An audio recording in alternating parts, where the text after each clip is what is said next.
क्या कहेंगे हम? पत्ती के डंठल को पर्णग्रंथ कहेंगे। ठीक है। फिर ये जो पूरा भाग है हरा वाला, जो हम बोलते हैं हथेली जैसा भाग है, इसका नाम क्या दिया है? लेमिला या पर्णफलक। इसको क्या कहते हैं? लेमिला या पर्णफलक। देख लिया आपने अपनी बुक में, पर्णफलक किसे कहते हैं? ये वाला पूरा भाग, ये पर्णफलक है। ठीक है।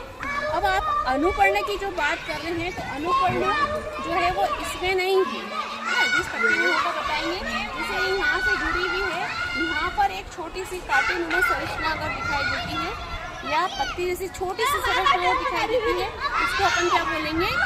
अनुपर्ण। लेकिन इसमें अभी अनुपर्ण नहीं है। ये क्या है? इसका पत्ती का एपेक्स। ठीक है। और ये पत्ती का क्या होता है? किनारा। ठीक है। इसमें आप देखिए कि पत्तियां जो है दोनों अपोजिट साइड पे लगी हुई है ना, अपोजिट साइड पे लगी हुई। पहले हो सकता है जैसे अगर हम बोले सरल पत्ती, तो बड़ी पत्ती रहती है, उसको हम सिंपल सरल पत्ती बोल देते हैं। लेकिन जिनका कटाव मुख्य अक्ष तक होता है, तो वो फिर क्या हो जाती है? संयुक्त पत्ती, है ना। तो ये उदाहरण किसका है अपना?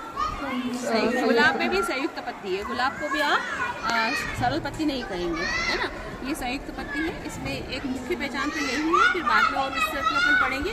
तो ये सरल पत्ती है और इस संयुक्त पत्ती है, और इसमें वेचिस के दोनों साइड में अपोजिट में एक दूसरे के सामने देखो, ये पत्ती है, यहाँ पत्ती है ना। तो ये पत्ती कौन सी होगी?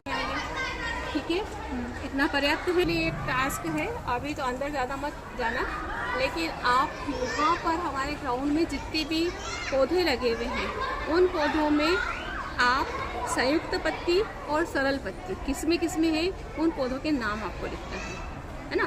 किसमें सरल पत्ती है, किसमें संयुक्त पत्ती है, कौन सा एक बीजपत्री है और कौन सा द्विबीजपत्री है ना। समानांतर शिराविन्यास दो चीज देखना है अभी, तो बाहर से तो हम दो ही चीज देखेंगे, समानांतर शिराविन्यास है या उसमें जालिका और शिराविन्यास है, और दूसरी क्या चीज देखेंगे आप? एक भी नहीं, पृष्ठ दोनों तरफ एक है या दोनों तरफ अलग। तो एक है तो आइसोलेटरली, और दो है तो बाय आइसोलेटरली। ठीक है। दोनों पृष्ठ अलग अलग होते हैं, पृष्ठधारी पत्ती बोलते हैं जिसको अपन। ठीक है। समझ में आ गया?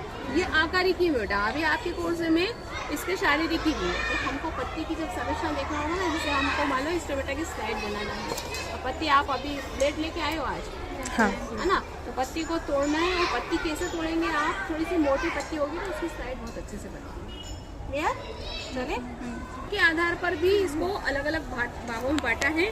आप दोनों विन्यास को जब पढ़ेंगे ना, तो वहाँ दिखाई देगा आपको कि शिराएं क्या पत्ती के किनारों तक जा रही है, या शिरा यहाँ से देखो, यहाँ आप मिड रिप से निकलकर किनारों पे जा रही है। आप पीपल की रेशेदार जड़ है। आप उस दिन लाए थे ना सोयाबीन का पौधा लाए थे, सोयाबीन के पौधे में जड़ें कैसी थी, है ना, लंबी थी काफी, है ना, और प्राथमिक जड़ मजबूत थी, उससे द्वितीयक और तृतीयक जड़ें निकली थी। और उसमें अपन ने क्या देखी थी? छोटी छोटी सी गठाने देखी थी, जिसमें क्या होता है? राइजोबियम होता है, जो एक सहजीवी जीवाणु है। क्या कार्य करता है वो? नाइट्रोजन, वायुमंडल की नाइट्रोजन का फिक्सेशन। ये कैसी है बेटा? एकांतर पत्ती है, इन्हें एक पत्ती लगी होती है। ठीक है। और समानांतर किसे कहते हैं? इसमें एकांतर दिया है, उदाहरण देख लिया ना, सम्मुख चक्राकार, ये चक्राकार का उदाहरण था। ठीक है। सम्मुख मतलब अपोजिट साइड, जैसे नीम की पत्ती को आपने देखा ऐसा था, ये अपोजिट साइड, ये सम्मुख पत्ती कहलाती है। और एक ऐसी है ना, और ये मिड रिप से अन्य शिराएं निकल रही है इसमें, है ना, दिख रही है ना।